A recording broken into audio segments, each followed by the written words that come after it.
Olá, pessoal, sejam muito bem-vindos a mais uma live aqui do CX Now. Nessa semana que a gente está falando de Employee Experience, que a gente está falando de gestão de pessoas, que a gente está trazendo um monte de tema novo para essa semana. E hoje eu tenho a honra de receber Eduardo Carmelo, da Entusiasmo Consultoria, né, Eduardo? Muito E... prazer, muito obrigada por aceitar nosso convite.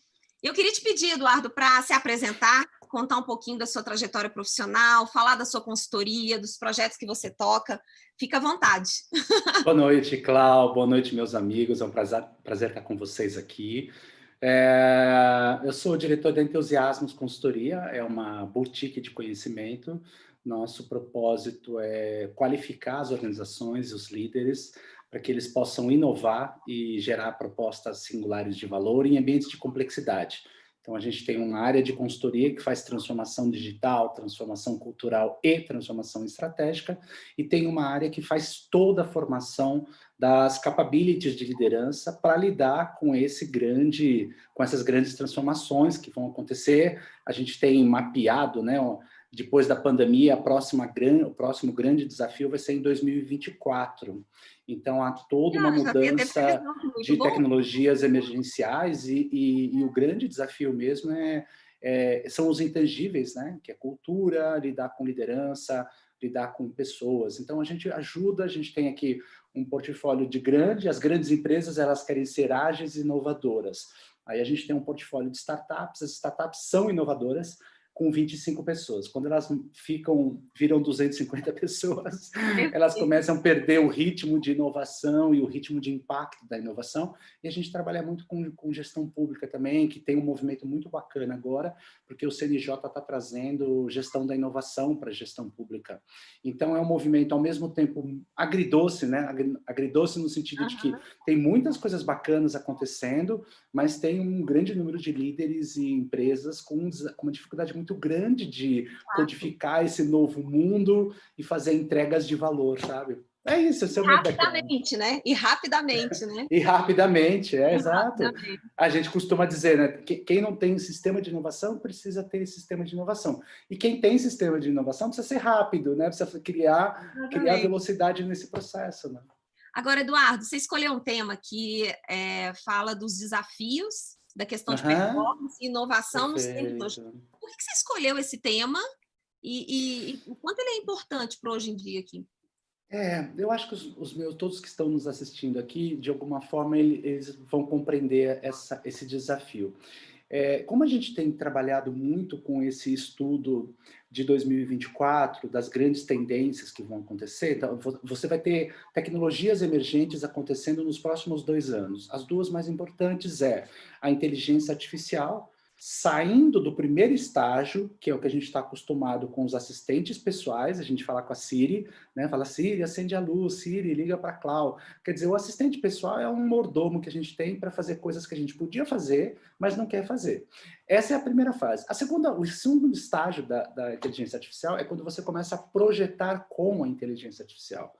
Né? Então, é como se a gente dissesse, Siri, olha só, pega os nossos clientes, faz uma análise das grandes necessidades singulares e pontuais, traz para cá para a gente poder fazer um trabalho muito forte de criação, de inovação incremental, radical e disruptiva. E vamos fazer isso com testes que vão rodar em Project Sprint. Isso vai acontecer agora. Então, isso tem uma mudança drástica na nossa forma de pensar. Tem um movimento muito bonito chamado Integração Centauro, que é a integração entre o melhor da inteligência humana com o melhor da inteligência artificial.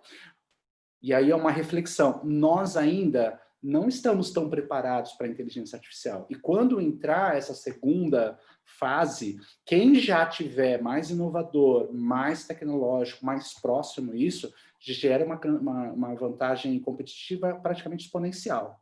A outra coisa rápida é a entrada do 5G e a entrada, por exemplo, da internet das coisas, de verdade, né? Você sabe que o 5G no Brasil está meio que parado até por uma questão política, né?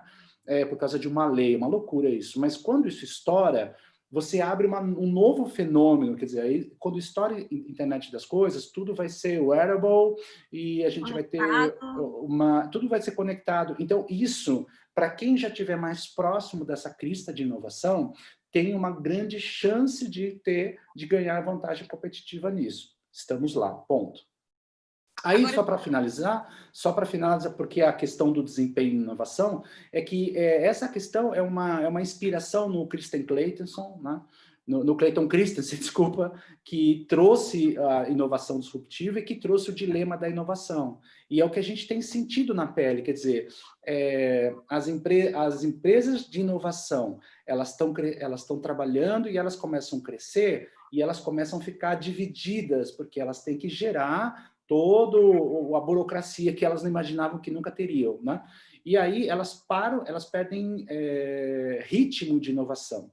E as grandes querem inovar, mas elas sabotam a inovação toda vez que acontece uma crise, porque elas tiram o investimento da inovação para botar nos projetos de desempenho. Então, como resolver isso é o trabalho da liderança ambidestra, de um cara chamado Tushman, que ele fala, puxa, precisamos encontrar um momento para ser ambidestro, ou seja, eu cuido do crescimento dos produtos existentes, eu vou aperfeiçoar os produtos existentes e, ao mesmo tempo, eu vou fazer explorações de inovação, principalmente as ligadas a inovações disruptivas, né? Então, de uma certa forma, essa equalização que a gente está começando aqui, ela é super importante, por isso que eu falo, para a gente ganhar capability, para poder lidar com as grandes complexidades que vão acontecer em 2024. Né? Pois é, mas olha só, Eduardo, você falando, eu estou com 20 milhões de perguntas aqui. Mas você, assim como eu, quando a gente olha para os nossos clientes, a gente vê empresas que, em pequenos detalhes, elas estimulam essa visão pela performance de curto prazo versus a inovação que traz Exatamente. resultado de longo prazo, mas eu começo a trabalhar no curto prazo. Então, a gente Exatamente. começa a ver avaliação de performance medindo curto prazo, mas líderes ou colaboradores sendo convidados a dedicar parte do seu tempo para projetos que trazem resultado no longo prazo. Né? Uhum. Como é que você tem visto boas práticas que resolvem esse dilema pela perspectiva do líder, que resolvem esse dilema no mercado, ou não? Ou a gente já vai lidar com isso por acho, outro tempo? se fosse usar um número, eu diria que uns 20% já consegue ser ambidestro, assim. Normalmente já as nativos digitais, assim, a gente trabalha com a Movile, por exemplo. A Movile faz iFood, faz Simpla, então já existe a linguagem do ambidestro, né?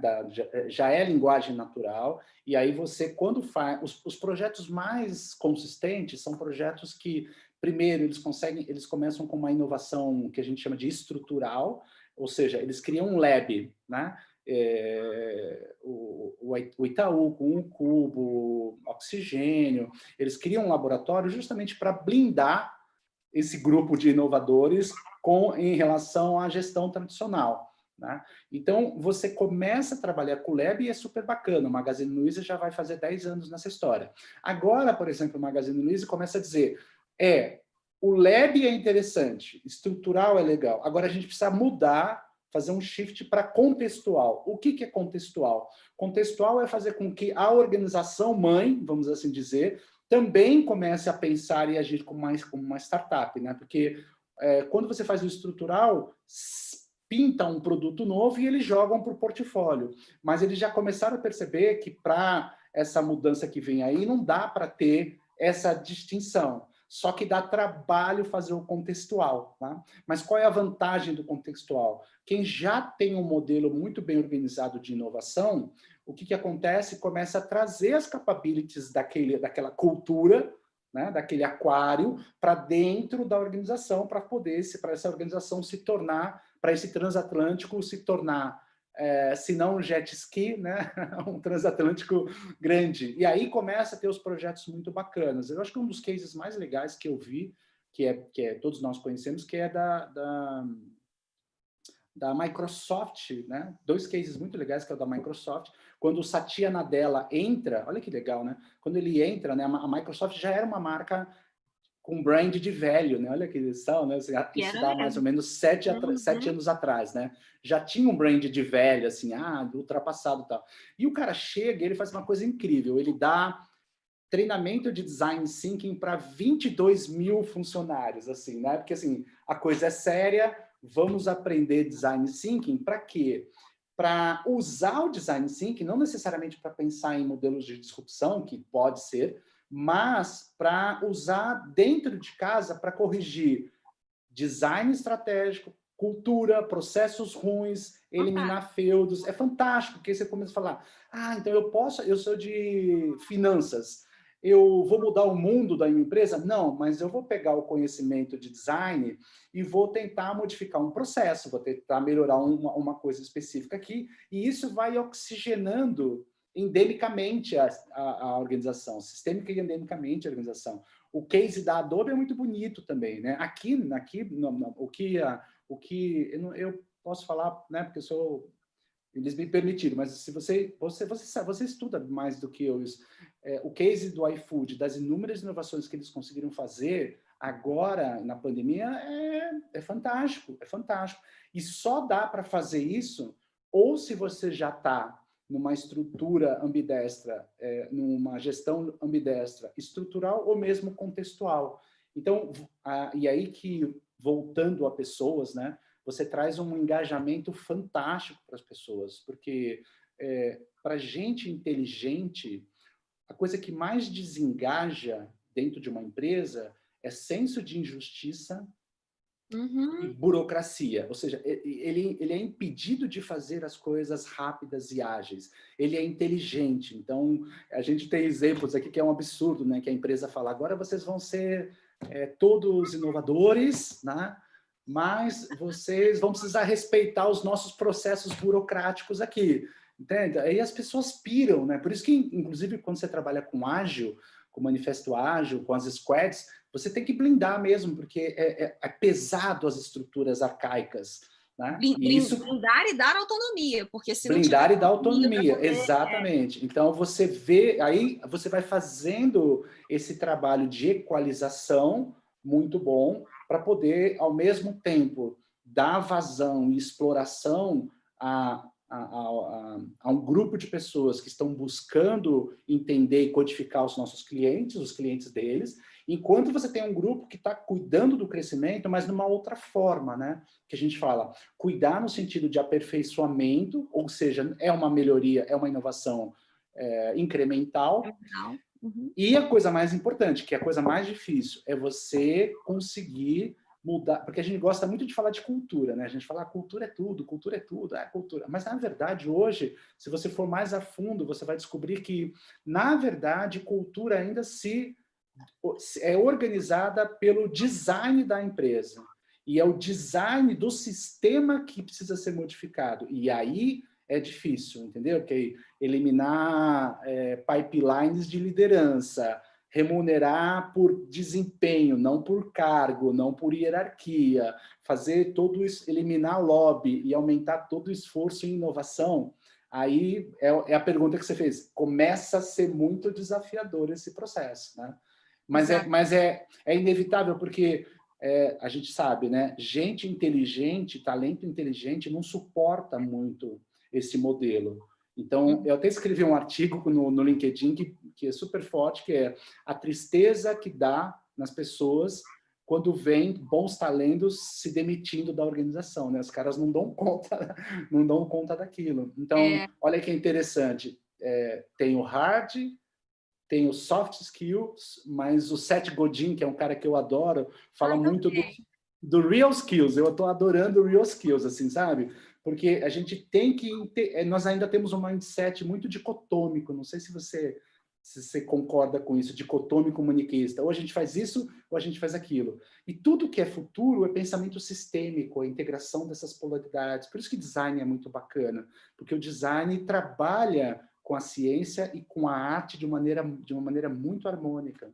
Eu totalmente concordo, e eu estava lendo um artigo que diz que uma das grandes vantagens competitivas que a gente vai ter num futuro bem próximo, e que casa com isso que você está trazendo, Eduardo, é as empresas funcionarem através de ecossistemas. Aí a gente não está falando mais de dentro da empresa, a gente está falando da empresa conectada em um ecossistema para que ela possa funcionar melhor.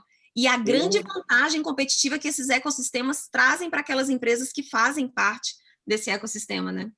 Eu aposto todas as minhas fichas nisso.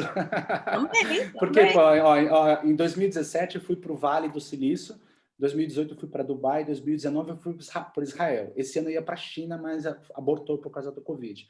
Lá você entende exatamente o que é ecossistema, porque a coisa a coisa só vai crescer e gerar vantagem competitiva se tiver ecossistema. Não só os ecossistemas no sentido da geração da inovação, mas principalmente os ecossistemas de suporte. Né? Para mim faz todo sentido, eu não sei, a gente vive isso na pele. Né? Porque você faz, por exemplo, eu aqui, a gente é uma boutique, a gente busca, eu estou há uns 3 anos atrasado, apanhando, sofrendo, para encontrar uma software house para fazer uma automação de um diagnóstico de cultura. Gente, que dificuldade para essas pessoas entenderem prazo, qualidade, conceitos de ágil, sabe assim?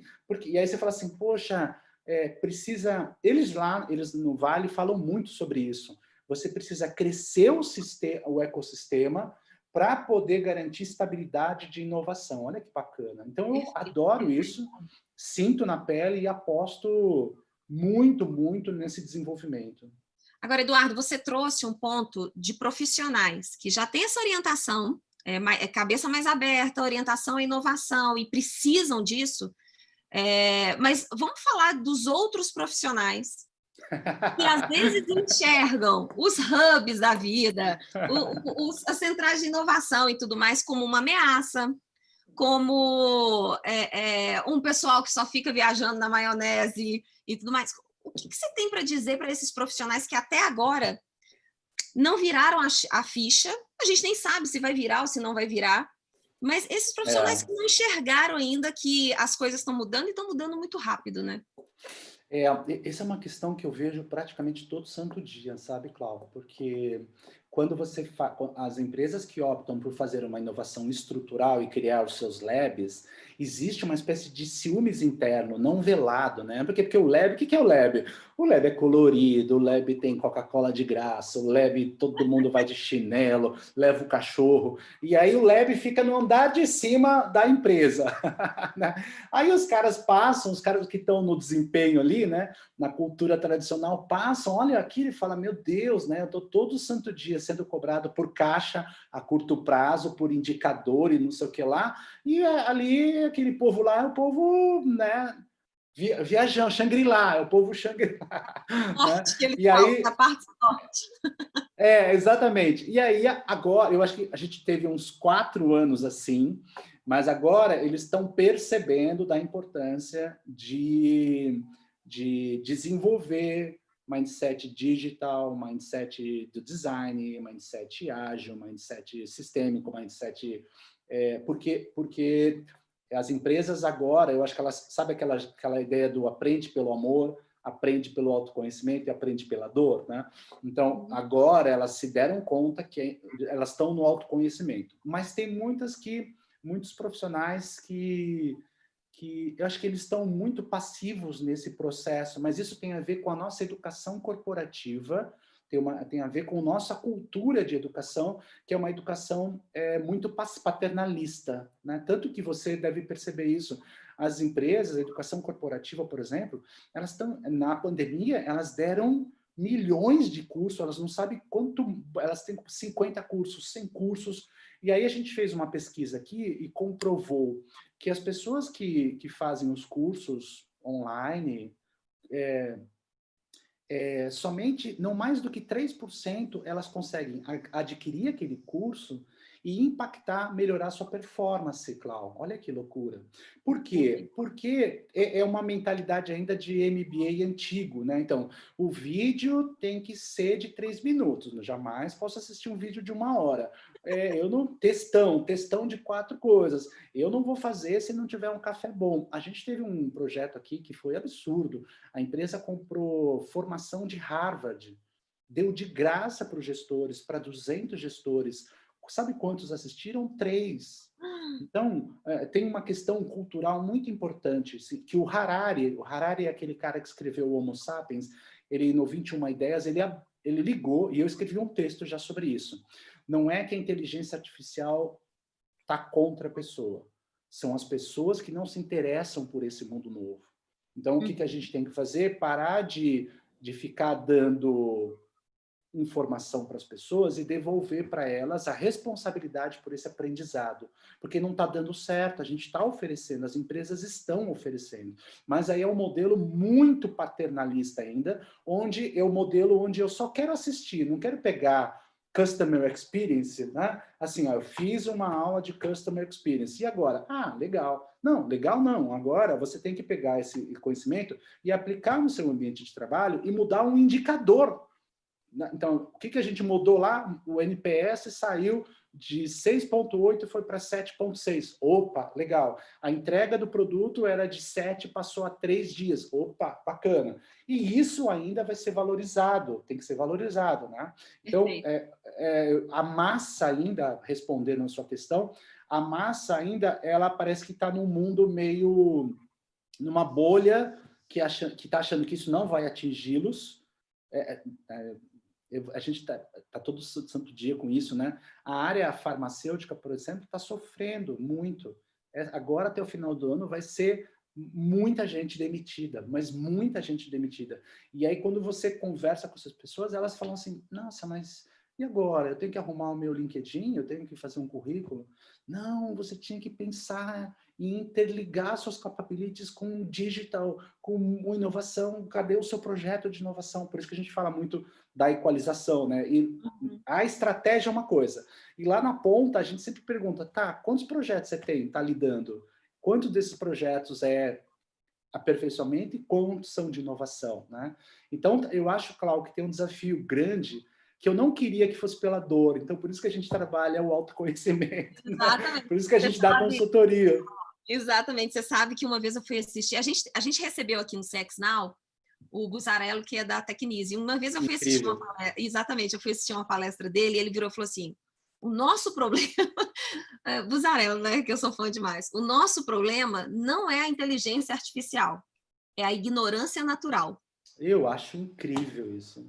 Para mim faz todo sentido. Exatamente isso. E junto da ignorância, ela vem até fundada num preconceito, né? Porque se você tromba com alguém que estuda muito, investe, dedica-se em desenvolver e tal, quem não faz ainda critica, ainda julga. Exato. E tem muito disso. Exatamente. É a nossa cultura. Quando a gente tem a oportunidade de ir para fora, eu fui para Israel ano passado e eu voltei doido. Eu voltei impactado. Me impactou de tal forma, porque eu falei, eles estão 15 anos na frente. Eu tenho que comer poeira 15 anos para estar à altura, né, dos caras lá. E eu acho que a ignorância, eu adoro que ele fala isso, e me dá uma dor, eu acho que é a falta de disposição, é meio Aristóteles, assim, disposição de caráter. Assim, você olha na cara da pessoa e percebe que ela não está querendo, ela não está nem aí, ela só está esperando quando o robô vier, quando a inteligência artificial, para ela levantar a mão, para criar a causa de que os robôs têm que pagar imposto porque eles vão ficar sem emprego. É extremamente cultural. Exatamente.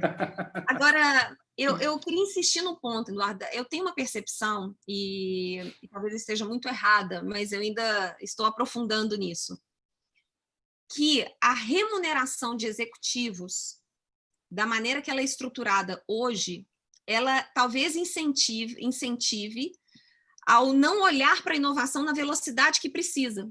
Porque talvez eu fique num cargo, sei lá, 4 anos, 5 anos. Como é que a gente pode lidar? Na sua visão, tem alguma relação ou não? Tem uma relação, é a relação que eu te disse quando a gente fala do que precede a cultura, que é o design organizacional. Em termos gerais, é como se você estivesse mexendo ali no desenho da organização e o ideal seria, tanto que os grandes estudos de inovação agora mostram isso. Quando você contrapõe, né, é como se você pegasse e mexesse no mainframe mesmo.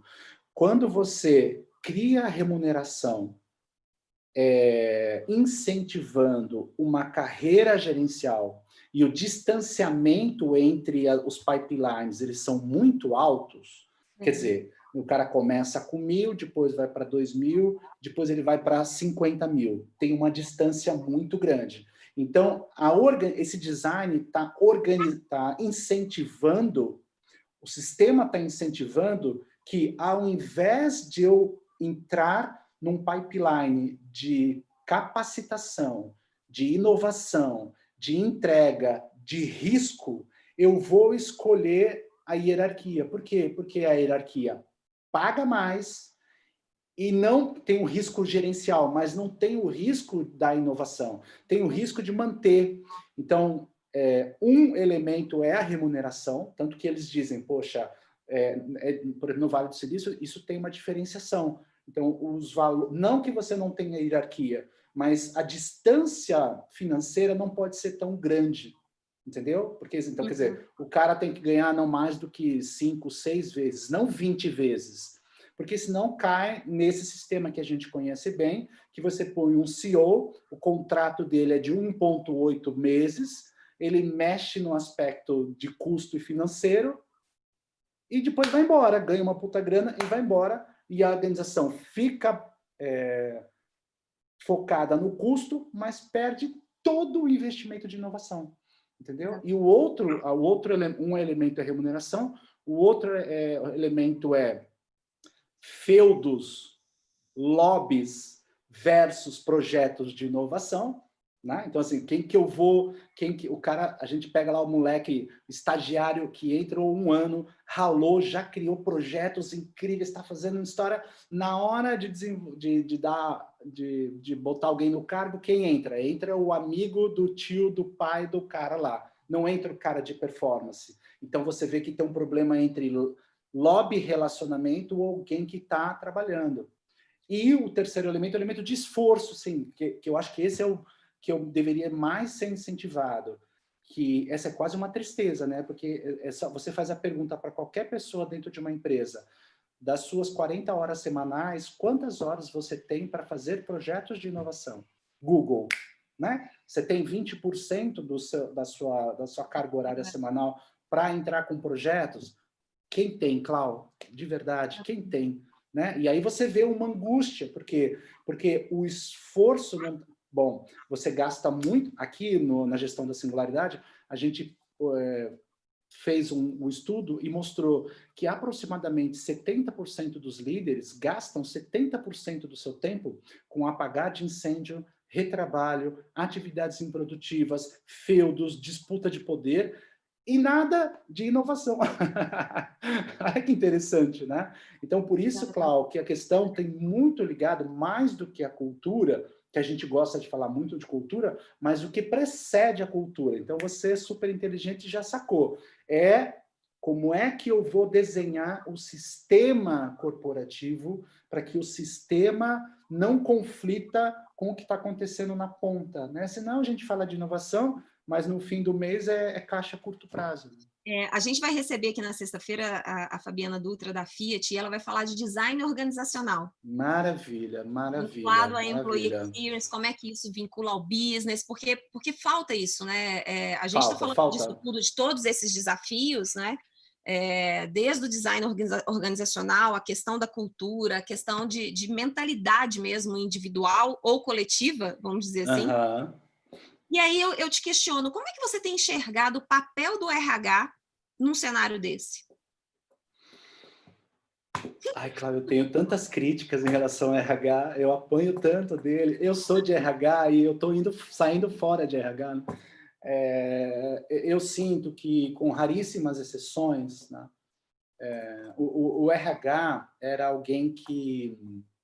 Eu não vou pichar, tá? Mas eu só vou dar o sistema.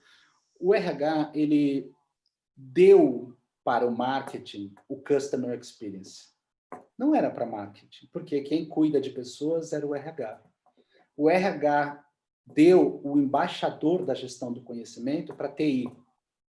O RH deveria cuidar da cultura, né, e do desempenho da organização.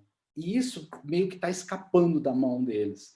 Então, o RH, como diz um cara muito conhecido, Dave Urich, que é um cara extremamente conhecido na RH, ele diz que o RH se perdeu quando escolheu ficar desenvolvendo atividades ao invés de resultados, né? Claro que eu estou fazendo uma generalização. Claro que o Ram Charan veio aqui há 4 anos atrás e desceu a lenha no RH, entendeu? Porque o RH que está focado nos subsistemas, e essa é uma questão que você acabou de dizer, o RH estratégico hoje já deveria estar criando plataforma dos subsistemas, a plataforma, a galera se alimenta da plataforma para ganhar tempo e inteligência para ficar no estratégico e para ficar no que a gente chama de o RH navegador e transformador da estratégia. Então, mais do que ser estratégico, porque estratégico no Brasil significa que alguém te diz o que você tem que fazer e você faz. Vamos fazer mudança, você faz mudança. Vamos melhorar a cultura, faz cultura. O RH navegador é aquele que deveria estar sentado à direita do Deus Pai Todo-Poderoso, porque a gente brinca, né? Sendo consultado sobre 2024. Sobre todos os antigos... Nós temos um problema seríssimo no Brasil. Todos os programas de liderança, eles são desenvolvidos nos 45 minutos do segundo tempo. Não sei se você concorda. Assim, 7 competências. Janeiro, fevereiro, março, abril. Quando acaba as 7 competências, o mundo já mudou 4 vezes. Eles têm uma dificuldade muito grande de dizer... Pergunta, tá? Como vai ser 2024 e quais são as competências necessárias que esses líderes, quando chegar lá, precisam, não é para ser novato, não é para ser praticante, não é para ser especialista, é para ser mestre. Então, daqui a 3 anos, o que nós vamos desenvolver agora para quando chegar 2, 3 anos, essa liderança já esteja preparada, por exemplo, para a ambidestralidade, para a inovação. O Clayton Christensen já dizia, né, que 80% dos projetos de inovação falham porque a liderança não tem capacidade de inserir inovação dentro da organização. Então, os RHs excelentes, que são aí uns 20%, são sempre RHs que estão sendo chamados, né, estão com um grande foco, ou seja, a tecnologia vai para os subsistemas, criou a plataforma, né, Business Partner vai ser uma coisa muito importante, mas Business Partner, em 3 anos, tem que estar com a Siri, tem que estar com a segunda geração, entendeu?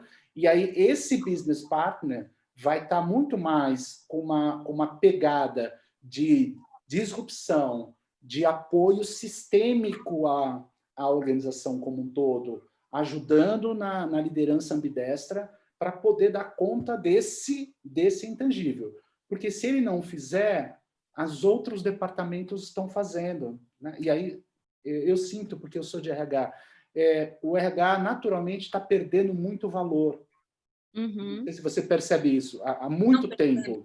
Porque o budget do RH vai diminuindo, o budget de treinamento vai diminuindo, a gente que é consultoria sabe disso, né? Então, todo o movimento é tentar parceria de graça, e aí a gente vai para outros lugares. Vamos trabalhar com marketing, vamos trabalhar com compliance, vamos trabalhar com TI, porque o budget dos caras são maiores do que o budget de TI, que em tese deveria ser o maior de todos, porque cuida de gente, porque cuida de clientes, né? Olha que interessante. Mas você acha que vai ser um processo fácil? Agora eu estou falando dos colaboradores do RH, do time de RH. Você acha que vira a chave fácil para poder ter profissionais que olham mais essa questão de estratégia, de conectar mais com o business, de ter a linguagem do business? Então, hoje, a minha aposta é cultura é mais forte que competência e sistema é mais forte de cultura. Se você quiser mudar essa chave, você vai precisar mudar o sistema.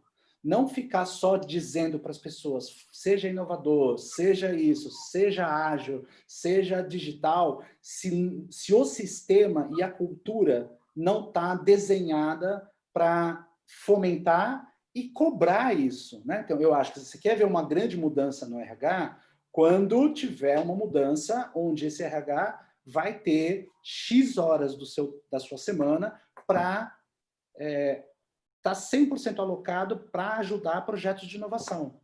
Perfeito. Entendeu? Perfeito. Então, o que é? O sistema é desenhado para a cultura fomentar espaços de inovação. Por exemplo, o RH, hoje eu acho que o RH tinha que ser o embaixador da cultura, mas não ficar dizendo quais são os valores, a importância dos valores, o raio do saco do propósito, que ninguém aguenta mais. Mas, assim, o RH tinha que ser o embaixador da cultura, ele tinha que ter poder. O que é poder? Ao perceber um líder em desacordo com o propósito e em desacordo da estratégia, este RH vai lá e enquadra esse cara. E tem poder para, inclusive, dizer, tira este cara, porque esse cara vai minar esse líder, né? Não é qualquer cara. Esse líder vai minar todo esse processo. Este RH a gente não vê ainda. Entendeu? Ou seja, é o que tinha, é o que a Pat McCord, sabe quem é a Pat McCord? Pat McCord era a vice-presidente da Netflix. Se você pega o manifesto da Netflix de cultura, é uma das coisas mais incríveis que eu já vi. Está disponível o manifesto da Netflix. A manifesto da Netflix tem uma frase que eu adoro. Ela fala assim: primeiro, Netflix é liberdade com responsabilidade. Olha como muda o sistema, entendeu? E ela diz assim, tudo que a gente não quer na Netflix é adultos que querem ser tratados como bebês. Olha que frase incrível. Fantástico, isso é fantástico. Lá no Vale do Silício, eu conheci uma empresa que eu amei, chamada Riot Games. Riot Games é uma empresa que faz o League of Legends. Na época que eu fui, o meu filho era apaixonado, ele ficava 14 horas nesse jogo, né? E quando você conhece a Riot Games, a cultura é muito parecida da Netflix, né? O que tem? Ninguém entra lá, quando você entra lá, o seu líder tem obrigação de dar mentoria para esses caras durante 3 meses. Olha que bacana, entendeu? E quando depois de 3 meses, se a cultura percebeu que esse cara que entrou não dá certo, a Riot Games paga, não tem fit cultural, ela paga para o cara ir embora. A Zappos faz isso também. A Zappos faz isso, perfeito. Sabe, então, por quê? Porque eu acho que por isso que é sistema, entendeu, Cláudio? Porque se você usar a narrativa de que você é incrível, mas o sistema permite desalinhamento, burocracia, permite tudo isso, você só está gerando uma inconsistência e uma doença mental nos caras mais inteligentes ainda, porque quem é mais inteligente vê todas essas inconsistências, né? Então, e na verdade, se você pensar, se você olhar de maneira sistêmica, a gente aposta muito em pensamento sistêmico aqui. Tem até um curso só sobre isso. Por quê? Porque se tem você gosta disso, né? A gente trabalha com isso. Se tem um NPS de 55, significa que tem um cliente que virou detrator. Se você vai olhar a experiência que aconteceu, você vai ver que teve um funcionário que não tratou bem esse cliente.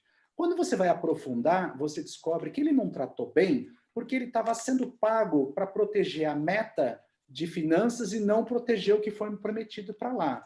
Se você investiga, você descobriu que quem disse isso para ele foi o chefe dele. E ele não pode fazer coisas diferentes. Se você olha disso, você vai ver que o RH, como cultura, permite que aquele chefe faça isso. Se você for olhar para aquilo, está desenhado, ele está naquele cargo para fazer aquilo. Olha que interessante isso, fazer aquilo, e a medição e também está desenhada como avaliação de performance.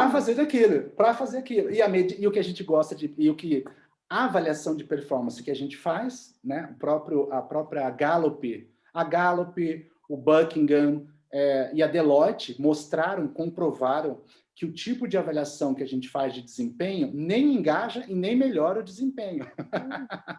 Entendeu? Não é interessante? Então pode abolir isso. E nem mede. Nem mede. Pode abolir, sabe? Porque eu participo de várias empresas que a avaliação é dezembro. Aí faz um AUE em novembro, aí tem até o 28 de dezembro. Os líderes vão fazer isso na última semana, dão 8 para todo mundo, para ganhar bônus todo mundo, para ficar todo mundo feliz. E aí você vê aquele, né, desempenho 10, resultado 7. Você fala, tem alguma coisa errada aqui. Mas, de novo, né, Cláudio, é o sistema. Então, olha que interessante. E aí que volta com todo carinho e amor. Agora, era o RH que tinha que estar vendo isso. Era o RH que tinha que falar assim, olha, esse sistema não está certo porque o design não está certo. Né? Aqui, então, o que, que eu acho? Eu acho que alguém que um pensamento sistêmico precisa olhar para esse movimento e dizer, vamos criar inovação, vamos aperfeiçoar os nossos sistemas para eliminar o máximo de desperdício humano, corporativo e emocional, intelectual, para fazer sobrar tempo, para juntar com a inteligência das pessoas, para fazer inovação contextual. Acho que essa é um pouco da síntese, sabe? Pois é, mas sabe que uma coisa que eu penso nessa questão do... E tudo a gente está falando isso aqui porque o RH, ele, e até vinculado a esse conceito da semana que a gente tem de falar de Employee Experience, ele pode impactar muito essa questão de experiência do colaborador e tudo mais por essa Total. visão. Mas eu enxergo um movimento, a gente vê muita empresa trabalhando em employer branding e tudo mais, mas a gente vai precisar ver o RH trabalhando o employer branding do RH. Por quê? Na minha visão, não sei se você concorda, Eduardo, a gente vai precisar ter no RH um movimento de atrair profissionais do business para dentro do RH. Concordo Porque plenamente. esse movimento, ao contrário, e que eu acho que é fantástico, ou seja, do RH ajudar de uma maneira muito mais estratégica, olhando mais a questão da cultura, ela precisa acontecer de uma forma que não impacte o business. Porque senão, para que tenha esse desenho adequado, né? Olha, tira essa pessoa daí, porque senão eu não posso olhar exclusivamente pela questão de gestão de pessoas ou da pessoa. Eu tenho que ter o olhar do business. E aí a gente Concordo vai precisar plenamente. trazer pessoas do business para dentro do RH. Você sabe que nós já tivemos vários movimentos desse ao longo nos últimos 10 anos, de fenômenos onde quem entrou para gerenciar business foi finanças, foi o engenheiro, e estes caras, por incrível que pareça, trouxeram benefícios enormes para o RH. Porque, de novo, lembra que eu te falei que nós somos dicotômicos? Ou isso, ou é aquilo, é minha birra. Ou eu cuido de tecnologia, ou eu cuido de gente. Ou é a máquina, ou é o humano. Eles não conseguem sair dessa dicotomia. Por que não ter um centauro, né? Por que não integrar as duas coisas? Por que não ser gente e resultado, e business? Por que não pensar em propósito?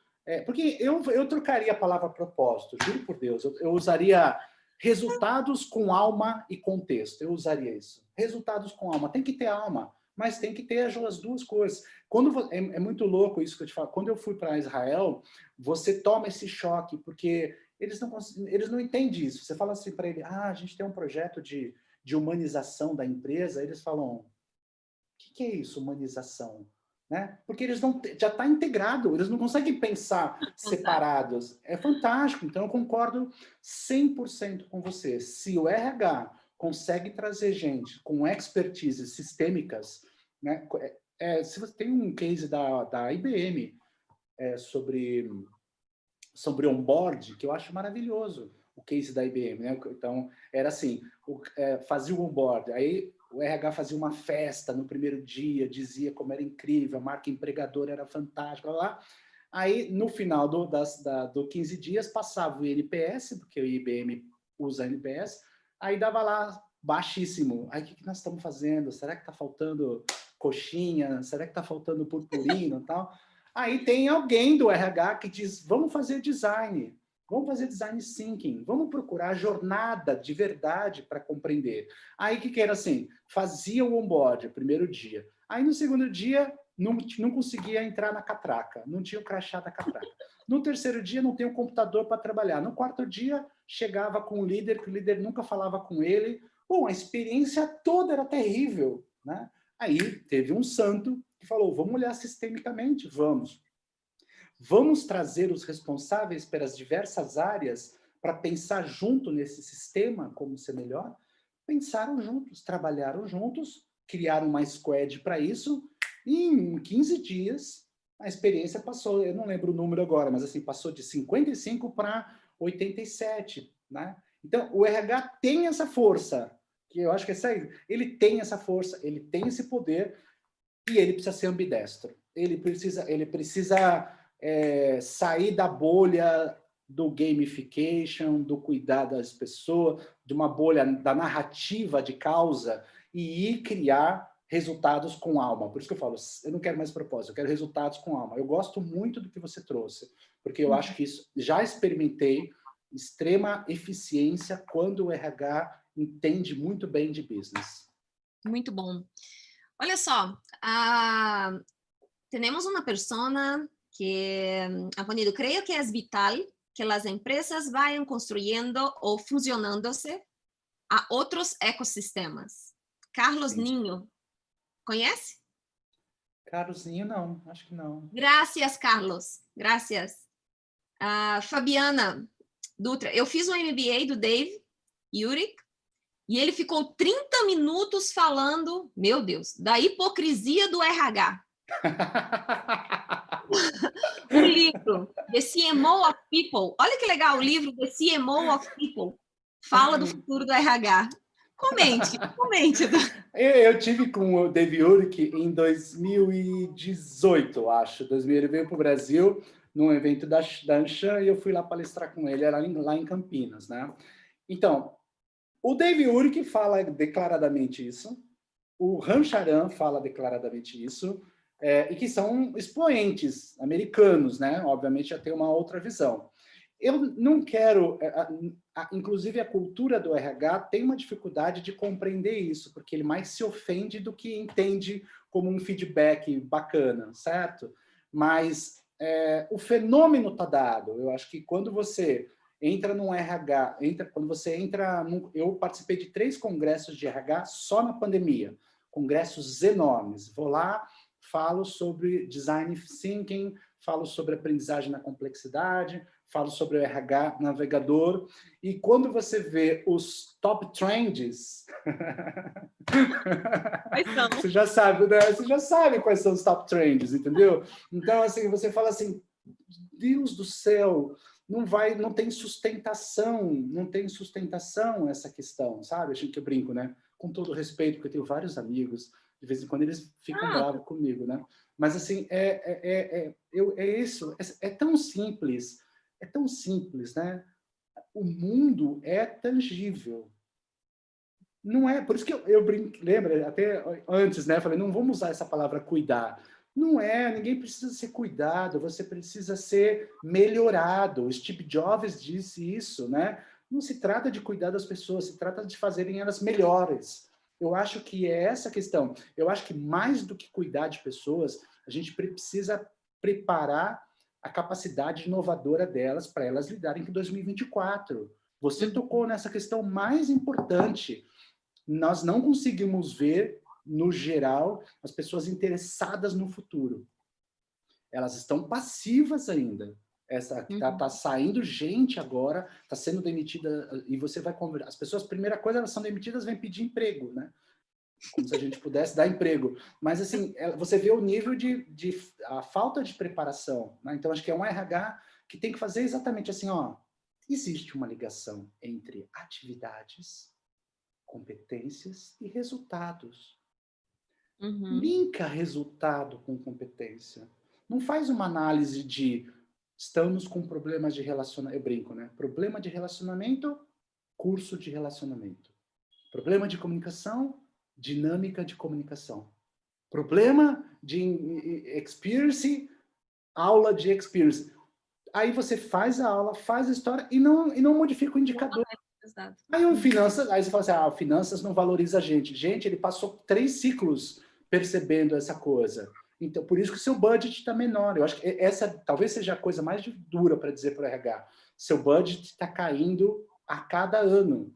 Tem alguma coisa estranha. Não são eles que são ruins. São você que precisa encontrar uma forma de linkar competência com resultado, que é o que você acabou de dizer.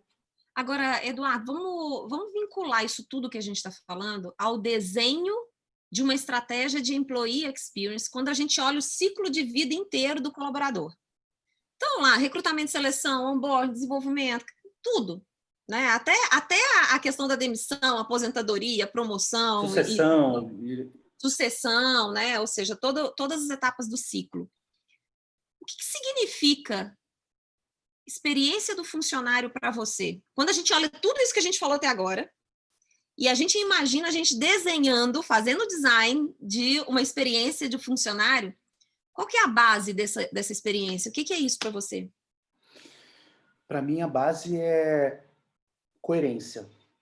Para mim, a base é coerência. Eu vi agora, semana passada eu fiz um evento, participei de um evento onde todo o foco foi em recrutamento e seleção, marca empreendedora, a contar história, aquelas histórias assim com todo respeito, você põe a pessoa para dentro, mas 15 dias depois a pessoa entende o que funciona lá dentro e aí entra o fit cultural.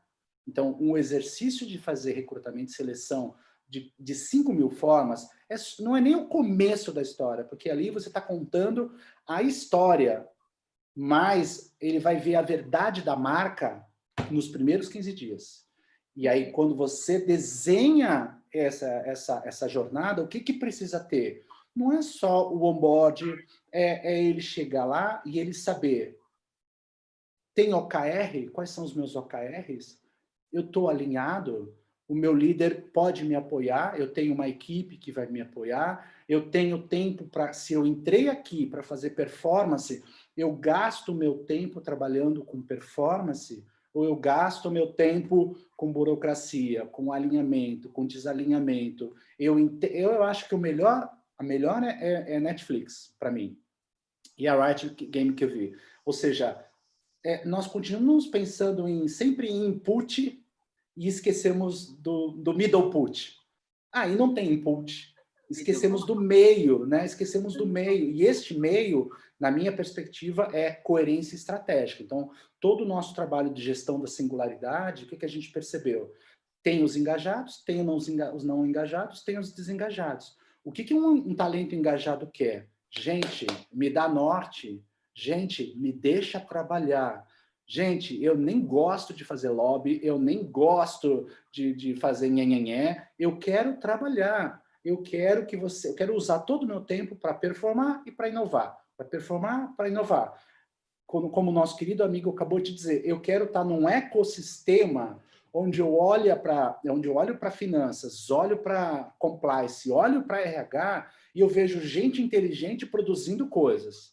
Eu odeio somebody love. Eu não gosto de somebody love. Entendeu? Eu gosto de inteligência. Então, a jornada, se o RH, quando faz essa jornada, recrutamento, onboard, é input. Venha cá dizer como a gente é incrível. Mas o que está fazendo com que os talentos saiam da organização é justamente o dia a dia. E esse dia a dia precisa ter coerência, que é isso. Não adianta, se você quer me dar inovação, a gente fez um projeto, eu não vou dizer o nome da empresa, muito conhecida, né? O projeto era o seguinte, puxa, precisamos criar um design thinking para melhorar uma parte da experiência. Qual é a experiência? A empresa diz que deu MBA para coisa, para os talentos, e o reembolso demora 180 dias para fazer o reembolso, juro. Fizemos design thinking lá, quanto tempo ficou? 15 dias. O que você acha que esse talento, quando percebeu que em vez de 180 dias, demorava 15 dias, ele nem botava mais a mão no bolso. Aí, o que acontece com a experiência? Faz assim, ó, pá, explode. E é um pedaço da jornada, né? Então, como a gente faz mapeamento de experiência para o cliente, a gente precisa fazer um mapeamento para o funcionário. E os critérios são sempre senso de justiça, coerência, chefe, para gente inteligente, né? Para gente inteligente, ele não odeia motivação, ele quer engajamento, ele quer que os valores sejam Tem organizados. Ele pavor tem pavor. de Eu brinco com isso, mas... Então, o que eu acho é que corre a jornada como a IBM faz. Corre toda a jornada. E aí você vai ser uma série de atritos, de buracos, né? E aí esse RH vai se juntar com as squads, vai se juntar com todo o departamento, que eu acho que é fundamental para isso, para fechar essa jornada. Porque jornada, você sabe, é um conjunto de pontos de contatos em vários momentos que vai somando emocionalmente até que a pessoa diga, nossa, uau, isso é incrível. né? E aí a gente sabe, talvez eu não tenha os melhores benefícios do mundo, mas se eu tiver um líder coerente, eu desculpo até a empresa. Agora, se eu tiver todos os benefícios do mundo e o meu líder for um comando-controle, eu vou embora. Isso acontece inclusive com o cliente, né?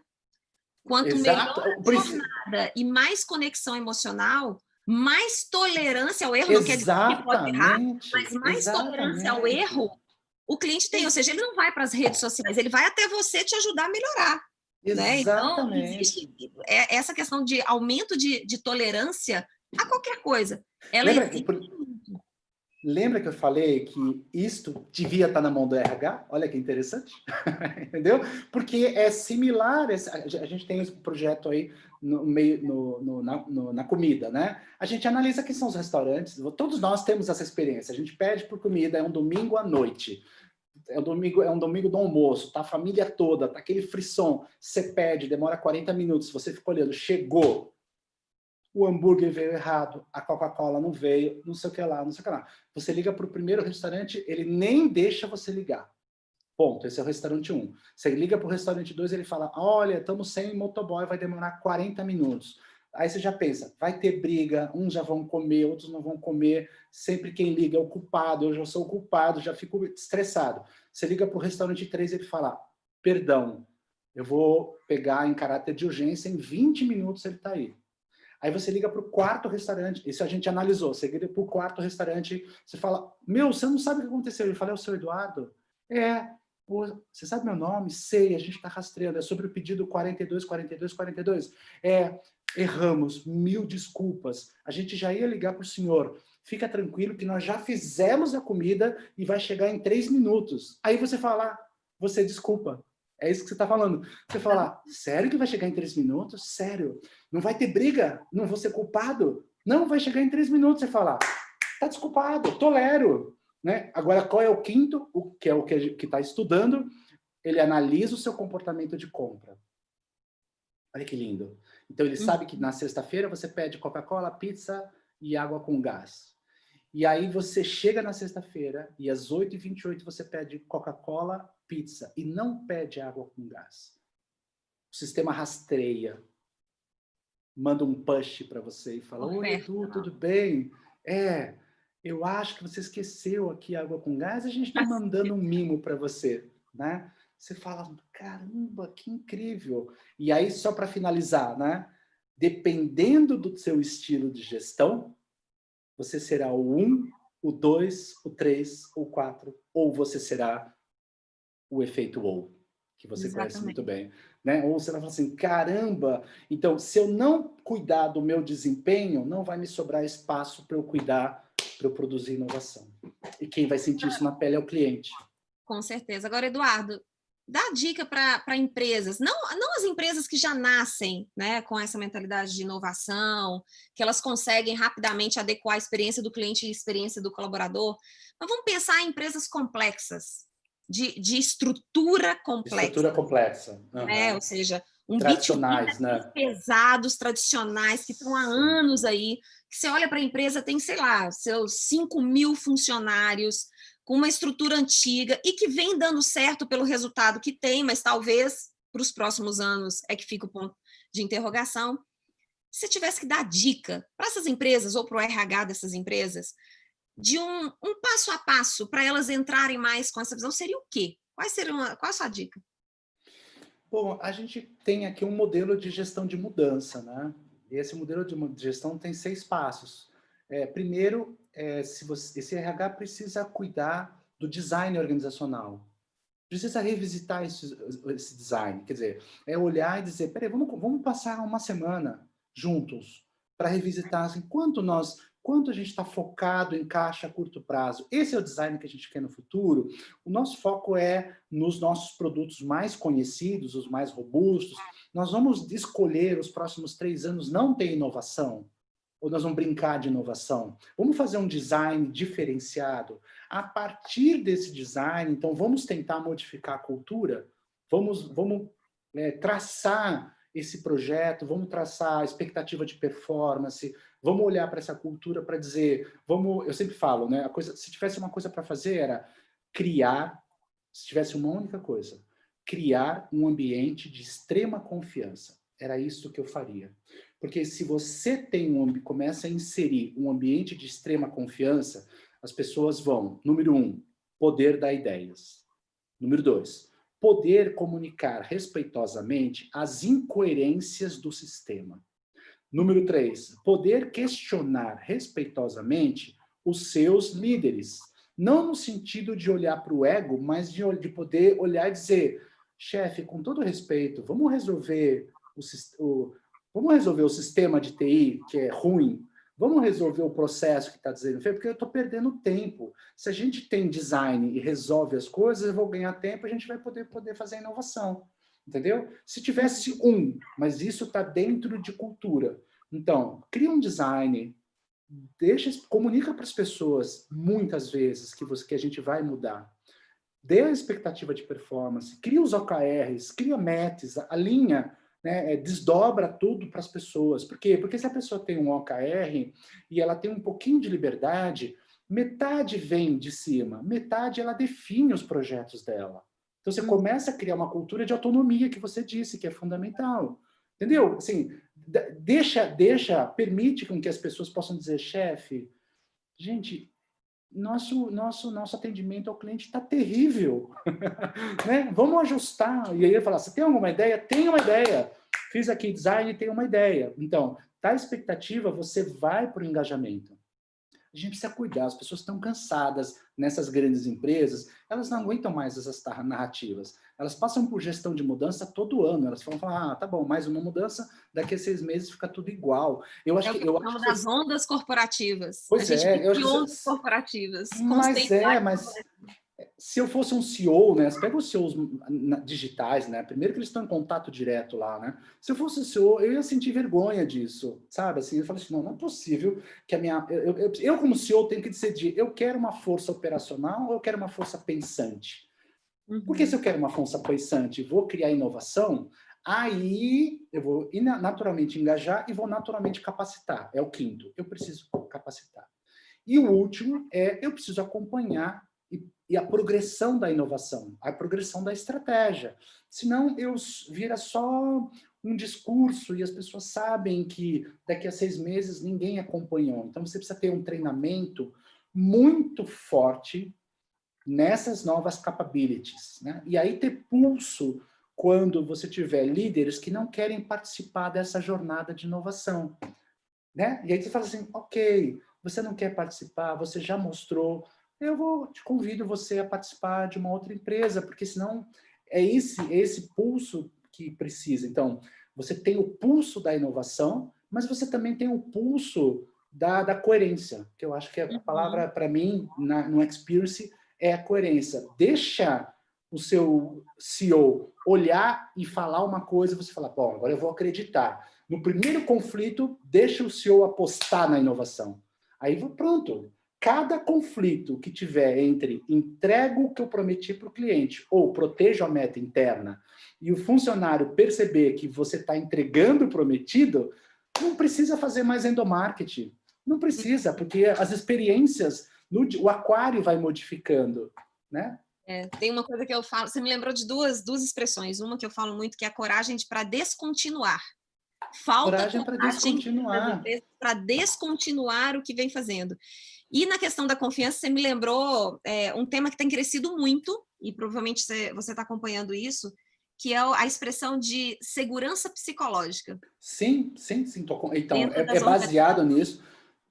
Isso por causa de um projeto no Google chamado Projeto Aristóteles. Pode procurar. Exatamente. O Projeto Aristóteles, ele é todo desenvolvido em termos de segurança psicológica. Esse é um dos estudos, né, que é porque a gente já conhecia isso com outro nome nos estudos de resiliência lá atrás. Whatever. A ideia é a mesma.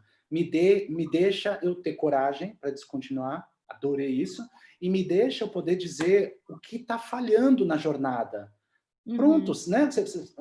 A gente, se eu não preciso pagar para o cliente dizer para mim o que está errado. Eu não precisaria, né? Para o employee, para o funcionário, eu jamais poderia cercear a comunicação dele para me dizer o que está errado. Olha que loucura! Quando eu ajudei a fazer a fusão do Itaú do Unibanco, junto com a McKinsey. E aí, quando chegou nos auditores, eu tive um julgamento, um pré-julgamento. Eu falei assim, nossa, aqui vai ser difícil, isso aqui vai ser muito difícil.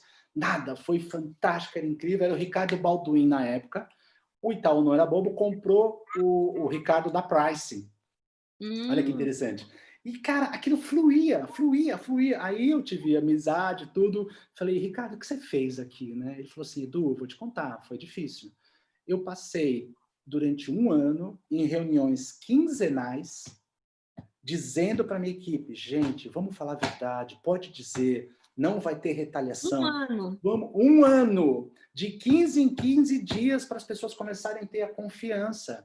Claro, faz todo sentido. Mas quando você oferece essa segurança psicológica e não vai retaliar, né? Você entende que você vai pegar para melhorar um sistema, para descontinuar. Eu sempre falo, gente, a gente sofre aqui, né? Não sei se você deve sofrer, né? Vou trabalhar para uma empresa, tem que fazer o cadastro do fornecedor. Gente, aquilo é um sofrimento, né? Que sistema é esse, Deus do céu? Da onde vocês tiraram isso, sabe? Acho que a gente que está acostumado com Customer Experience, né? Tudo é retirar atrito, tudo é fluido. Não é? A gente pensa assim, vamos de A para B da melhor maneira possível. Agora, só para terminar, estou preocupada com o seu tempo, né? Mas o meu filho agora... Eu não estava nem olhando, agora que eu fui olhar que já deu 1 hora. Olha que surreal. Eu vou terminar com essa história, né? O meu filho, ele esse ano fez 20 anos, e agora na pandemia, vamos abrir uma conta, porque ele está num projeto super legal, vamos ter a conta dele e tal. Aí, vamos abrir uma conta, abre numa conta, eu vou falar o nome, vamos abrir no Inter? Vamos abrir no Inter. Não, deixa eu ver, eu, Edu, né? Deixa eu ver se eu encontro um vídeo para descobrir como abre a conta, né? Enquanto eu estou encontrando o vídeo, ele está do meu lado assim, já entrei, já está fazendo isso, já estou fazendo isso. Eu olhei e falei, cara, o processo de user experience para abrir a conta é incrível. E aquilo que eu tinha visto no vídeo, tipo, há 6 meses atrás, 6 meses depois, já tinham melhorado o processo. Olha que interessante, né? Aí ele está trabalhando, tal, já abri, já entendi, já funcionou, cadastro. Um dia, abriu a conta. 2 dias, o cartão chegou em 3 dias, e tinha um raio da coisa do boleto. Aí ele precisa passar boleto. Aí, estava lá, cria o seu boleto. Eu falei, não é possível, sério? Pai, cria o boleto, não tem paga. Então, manda um boleto para mim. Ele fez, plaque. Botou meu nome e fez, plaque, o boleto chegou. Eu falei, não é possível. Aí eu falei, deixa eu entrar aqui no Banco do Brasil, no meu, que eu fui funcionário do banco, deixa eu entrar no meu aplicativo do banco para achar o boleto. Aí, não acho o boleto, não acho o boleto, não acho meu boleto. Cadê o meu boleto no aplicativo? Aí vou no chat. Como é que eu faço para ter o boleto? Um dia depois, o chat escreve, você tem que baixar, clica nesse link, baixa o documento, preenche a história e vai custar R$18. Eu falei, cobrou! Vai custar R$18 para emitir boleto, que depois vai custar R$5,60. E quanto custa o boleto no Inter? Nada. Quanto tem taxa? Não tem. Está explicado, né? A gente entende disso, você adora isso. Está explicado. Eu passei por uma experiência com o meu banco, né? Que eu esqueci a senha, saí de férias, esqueci a senha. Eu falei, putz, esqueci a senha do banco, errei 20 mil vezes lá. E aí eu falei, nossa, eu vou ter que ir na agência para poder trocar o raio de uma senha e tal. Aí tinha lá, troca a sua senha. Eu falei, não acredito, um banco tradicional, né? Eu falei, não acredito. É só clicar aqui, processo lindo. Você clica lá, cria sua senha, manda um código no celular e tal. Na hora que você dá o ok, agora vai num caixa rápido para validar a senha. Eu falei, não é? Não é maravilhoso? Não é maravilhoso, né? E aí só para... Não, eu estou preocupado com o horário dos seus amigos. Mas só para finalizar essa coisa, né? Assim, como pode uma organização complexa, né, não olhar para essa experiência do cliente? E como pode essa mesma organização tolher um funcionário inteligente né? No sentido dele poder comunicar o que está errado e criar uma squad para resolver estes obstáculos que impedem a jornada. É só isso que a gente fala. Exatamente, Não é exatamente. interessante isso, Na Cláudia? palestra que eu fiz no CX Summit, que eu fui questionando algumas coisas em relação a toda essa mudança voltada para CX, uma das coisas que eu falei foi justamente isso. O que eu vejo no mercado? Eu vejo empresas dizendo, eu preciso e quero desenvolver ou contratar colaboradores com mais orientação ao cliente. Aí contrata, porque a entrevista e tal mostrou e tal. E a pessoa entra e é natural uma pessoa que tem muita orientação ao cliente começar a questionar, fazer perguntas sobre como as coisas funcionam. E em 6 meses, essa pessoa, ou ela está do mesmo jeito, ou ela saiu.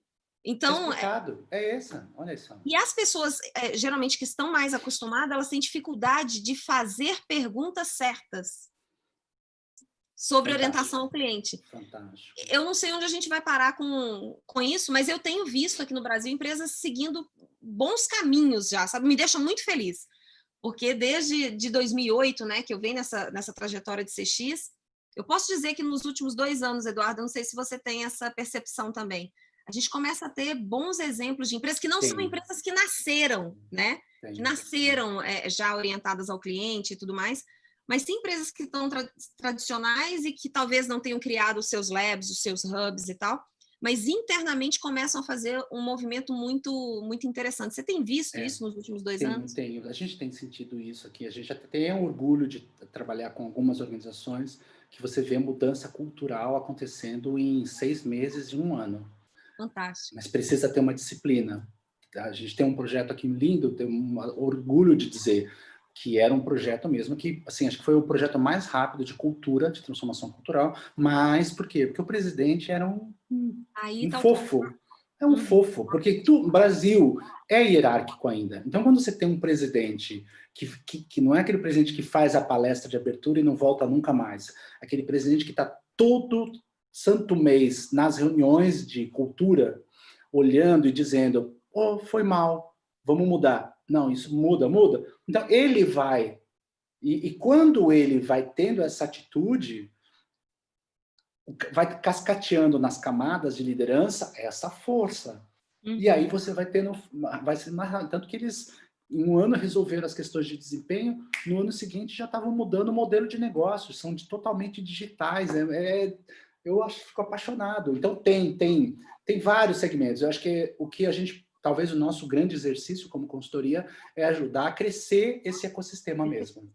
Exatamente. Ter que isso, eu sempre brinco, né? O meu neto vai falar, vô, o senhor era dessa época que tinha toda essa burocracia. Eu falo, era a época, agora não tem mais, né? Porque você conversa com a Siri já, projeta com a Siri. Mas eu acho que a gente vai conseguir cada vez mais, até porque, de novo, né? Quem foi pelo amor, está na frente. Agora, a gente tem uma grande fase pelo conhecimento. Vamos aprender, vamos fazer. E aí, quem não conseguiu vai pela dor, porque o movimento está... Ou não vai. Ou não vai. Porque o consumidor, essa história para mim foi muito forte, né? Mesmo a gente está trabalhando todo dia com isso, é uma história pessoal, né? Você fala assim, o Gabriel nunca entrou num banco, você acredita nisso? O Gabriel tem 20 anos, nunca entrou num banco. Então, é um consumidor que não quer outra coisa, né? Por isso que a importância de você estar atualizado, de você estar sempre na crista da inovação, né? Na crista, porque é ali que você pode fazer uma incremental, uma radical ou, quem sabe, uma disruptiva. Edu, muito obrigada. Estou Oh, feliz que demais. Que gostoso live aqui! gostosa, que bate-papo muito, muito bom. Muito bom. Super obrigada, um presentaço, Obrigado. enriqueceu pra caramba o nosso CX Now. Obrigado E, pelo convite. Eu fiquei realmente muito honrado, mesmo. Fiquei muito feliz. Espero ter contribuído à altura. Eu, da minha nossa, parte, muito. adorei essa conversa e espero ter contribuído. E parabéns pelo seu lindo projeto. Você é uma das expoentes aí que leva esse nome para frente, que tenham mais pessoas como você para ajudar todas essas empresas a se tornarem íntegras, coerentes e diferenciadas, né? Tem umas pessoas como nós, né? Como nós dois, e vários outros profissionais que a gente conhece aqui, Vários, incríveis, legais. Nossa, incrível. incríveis. Edu, muito obrigada, foi um presente. Obrigado, viu? Que se repita mais vezes. viu? Um grande abraço, obrigado para quem assistiu, um grande abraço para vocês. Muito obrigada. Pessoal, obrigada a todo mundo que está aqui com a gente até essa hora. Amanhã, 8h30, a gente tem de novo o CX Now e amanhã a gente conversa com a Nexus, viu? Com a empresa Nexus. Amanhã a gente se encontra. Tchau, gente. Um abraço.